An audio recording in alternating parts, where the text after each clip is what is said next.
here we are, Rob Fleck and Matthew Young from Oak Knoll, and Monique Lallier and Don Etherington, world-class bookbinders, and we're going to have a little conversation about their work and show some pictures of some of their bindings.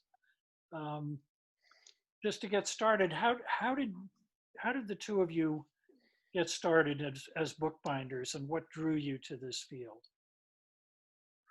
Well, I started at 13 learning bookbinding at the Central School of Arts and Crafts in London. And ever since that moment, I've loved it ever since for the last 70 years. Was that something you just happened to study in art class, or was it something that somebody pointed you towards? In those days, you had a chance at 13 to apply to a technical college, and they gave you a list of 100 crafts. And I chose bookbinding, jewelry, and engraving. Good choice.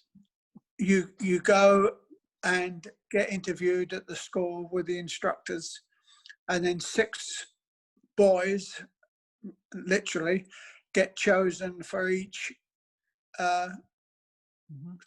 selected craft, and I was selected in bookbinding.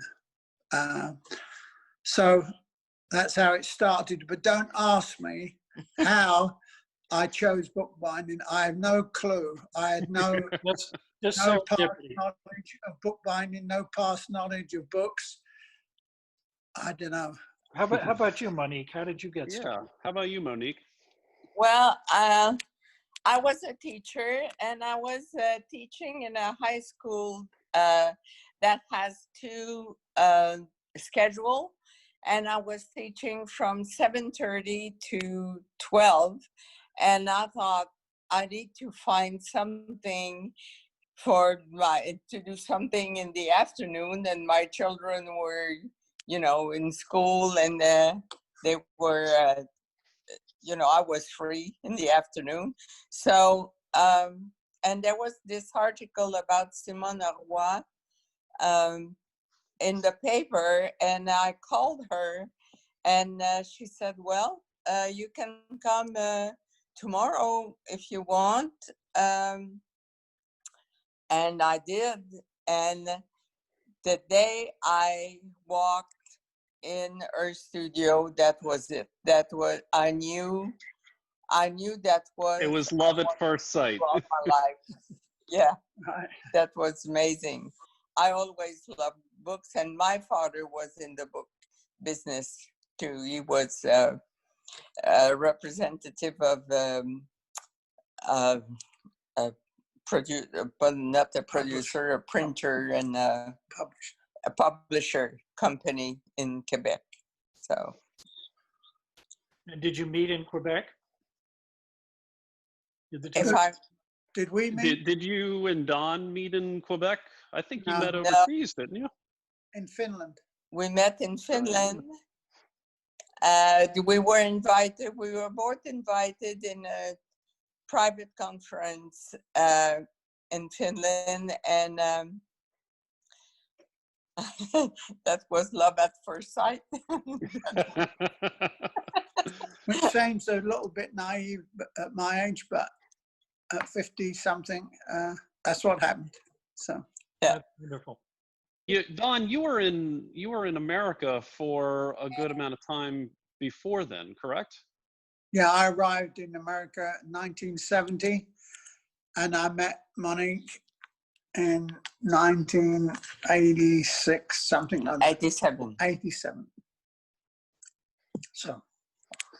Excellent. But I didn't know Monique from Adam. I mean, I'd never met her, or I'd never spoken to her. Well, that's not quite true, but on a telephone, but I didn't really know her. So Don, you're also a conservator and restoration expert. So tell me a little bit about that. I was hired by the Library of Congress. All this I go to. And in 1970, because of our experience, if you like, in Florence in the flood of 1966. I was in Florence as the training officer, and Peter Waters was head of the British team.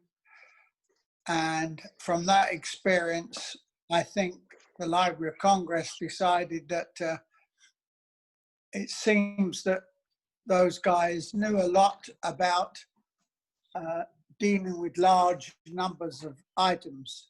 But anyway, I was asked to join.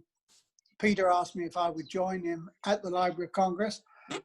And it was the best decision I'd made, most likely. And from the beginnings in Florence in 66, I went from being bookbinder, book restorer, to a book conservator, because the word conservation conservator wasn't used prior to 1966. And so it was just a different philosophy. And when I worked with Roger Powell, who was the partner of Peter, you could say he was a true conservator. He restored the Book of Kells in the 50s. And Wow. I think that it was a very important connection. That looks better. But Now, do you see us better now? Much yes, that's better. better, and the sound is better too. Okay, I'll turn off the phone then. You both, you have occasionally done bindings for the same book, and I wondered if you could, you could talk about that a little bit. Is it fun to sort of take the same challenge at the same time? Well, the first, when we met, we realized that we had been asked to participate in the same exhibition. It was Billy Budd, and it was opening in New York. And so I moved to Texas, and I had to make the books, and Don had to make the binding too. We both were working. And that was the first time that we were working together in the same studios. So I kept telling him, I don't want to see what you're doing, and I don't want you to see what I'm doing. Now it doesn't matter because we realize we have very different styles. She wanted to see my design. But that's the book I was thinking of, was those two bindings. They're wonderful. Right, Yeah. right. And it's but it's very good in one sense. Our situation in the lab, we're so different in design and interest that we don't have any of that problem of being jealous of somebody else's, or any ego being hurt by one book being better than the other or whatever. So it's worked out very well. Do you and do both of you have clients that overlap? Yeah. Oh yeah. No. Oh, yeah. Okay. Yes. Yeah. A client that ask both, like clients ask me to do bindings on Don's book, the book that he wrote, his autobiography that you published. And no problem.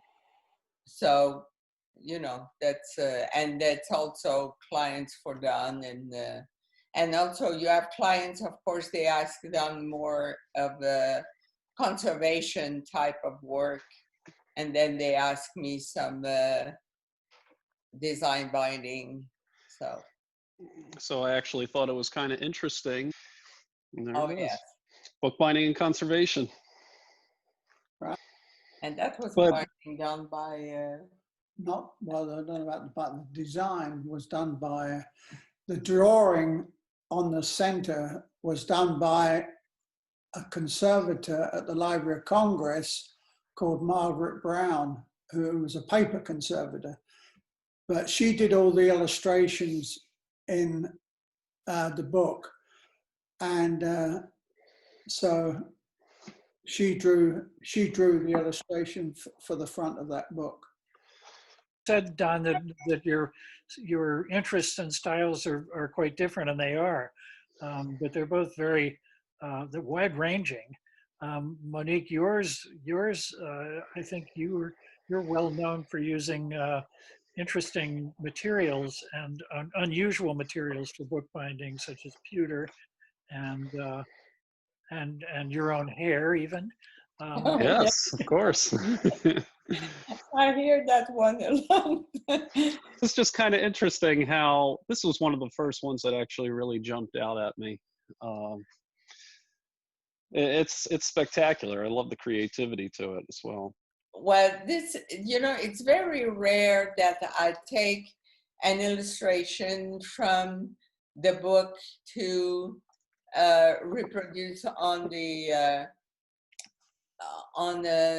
design, but I could not resist of this one because it's Dubout, L'éloge de la folie, and it's if you look in this book, it's totally crazy. I grew up in a more traditional path. My designs are much more Linear and traditional, really. So one of the other bindings that we do have is from our book, the retrospective that we did for you back in 2016, and that's obviously the one right here, Lost on the Titanic. Yeah, that's a little that's a little bit of a big step for me to do that. It's totally out of character for me to do that style. I got my lines in though underneath, so I sort of kept to the linear. A lot of my bindings have lines in it, but I don't start off that way. I don't think of, oh, I must do it in lines or something, but somehow it creeps in. So there's many books with lines or in a linear fashion, but it's not. So I think we do have one more that kind of goes with that aspect. And I believe that your copy of Ink on the Elbow definitely has those kind of characteristics, being in the style of a type case. Right. Well, it is a typeface, and exactly. And so the letters that are in the different colors represent each of the different guys in the book. Right, David Esselman and Gaylord Shanalik. Right. You back to work in a new studio now? Yes. Oh yes. All set up? Good. Yeah, I'm not doing so much, but I just finished, funny enough. I don't know if you know the Oxford University Bible. That's 8 inches thick or whatever it is, weighs a ton. And I just finished it just a couple of days ago. Oh, excellent. And it's quite a chore for me to do it because I can hardly lift it. When you're trying to work with it and you have to lift it here and lift it. But I'm glad I've done it. But I don't know what I'm going to do with it now because I haven't decided, but it's unusual for me. I've done a lot of Bibles restoring, but never to do this enormous book. And it's funny, years ago in the 50s, when I worked at Roger Powell, I sewed 2 of those books while I was sort of like an apprentice, not really apprentice, but an assistant. And it goes through the alphabet 26 times, the signatures. But it was 2 for them, when I was working there with them. And so this is a sort of throwback to do one just a few days ago. So one question I do have is for both of you. Do you guys have a particular book or binding that really stands out in your mind that is something that is kind of special to you? Yes. The Shakespeare. The one that I did for the designer bookbinder in UK, and it was it's something that I had never seen a design like this. It's all open. I don't know if you. I know it's in my catalog, the Shakespeare. We'll show that. We'll show that. Yeah. And there is a picture of I asked the photographer to take a picture through the opening that reflects on the page and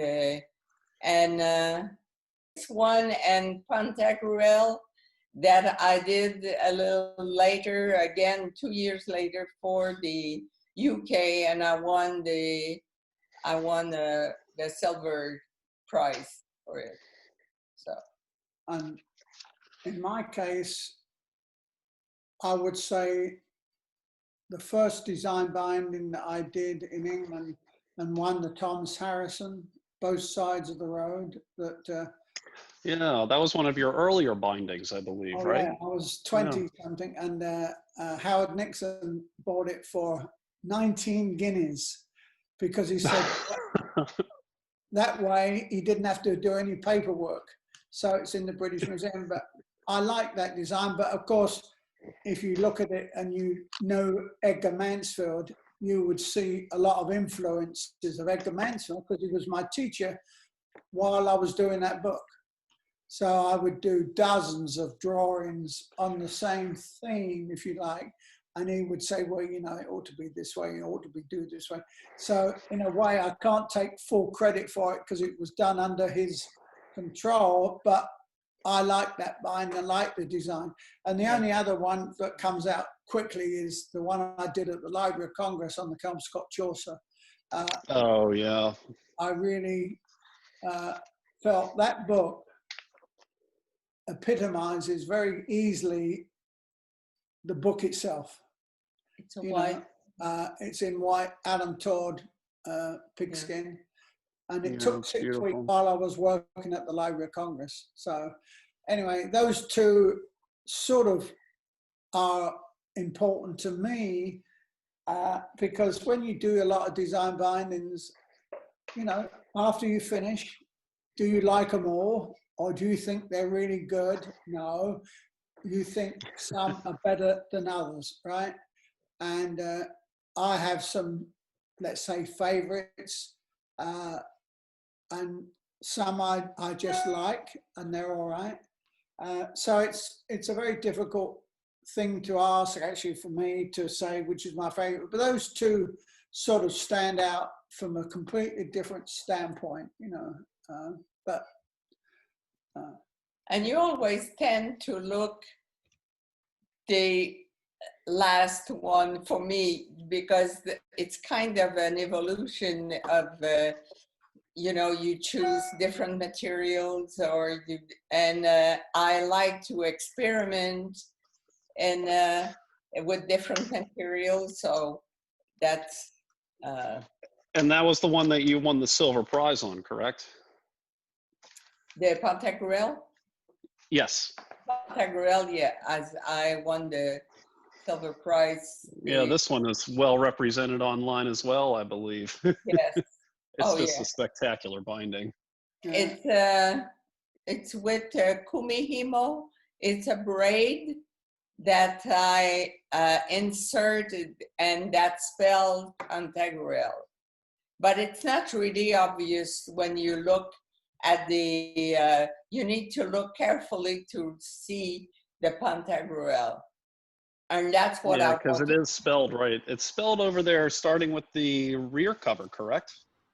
Yes, the P is on the back of the, it's the first letter of the back cover, yeah. I thought she was crazy doing that book. Because, you know, all the onlays are beveled. So beveled, and that's why I showed there's a picture at the beginning of the catalog that I show how I beveled the the pieces of leather. And even the little line, the very narrow line, are beveled on 4 sides. And Don said, "You're crazy." But Didn't he There's also give another you a, word I I use thought you like also too. give her a little bit of that as well, right? oh, this one is also a book that I love. That's a book that I did in Paris with Mr. Arnoux when I went to study tooling and onlays and as I said in my when I showed the drawing, Mr. Arnoux chuckled and he started to laugh, and I said, "Why you don't like the design?"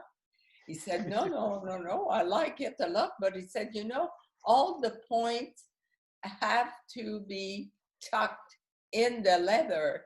So every single leaf has about 6, 7 points, more than that, 8 points. So they are all tucked in the leather, and then put tulle around with filet cheveux. And then I did That's one of my favorite bindings, and it's very well done. I like that a lot. yeah. It is beautiful. It's gorgeous. I noticed that the new catalogue of ours is advertised in the Guild of Bookworkers, not in the No. Society of Bookbinders, or in the Guild of Bookworkers, in their current catalogue, which is out. It's got a picture of our catalogue in there, and I'm thinking, well, wait a minute, we haven't even seen. Yes, so we have yes, we've advertised it, just the cover, but it's going to be coming out relatively soon. I think it's going to be this coming Tuesday is when we will officially announce it. Will you receive the boxes with the book? They are scheduled to be arriving today, actually. Yeah. And thank you both for doing this. Really appreciate it. Oh, so We all do. Great, wonderful to hear you talk about your work, and maybe we'll do it again sometime.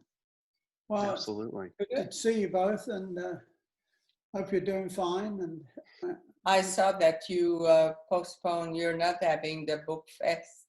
Oak Knoll. Yes. So Oak Knoll Fest has officially been postponed. We will be doing Oak Knoll Fest 21 in 2021, and the theme will still be the same, which is going to be women in the book arts. So we're very excited about that. I think on that note, we'll wrap it up and Right. look for it online next week. Yeah. Okay, Thank you thank guys you. so much. Very much appreciate it. No problem. You take care. Take Take care, everybody. Bye-bye. Thank you.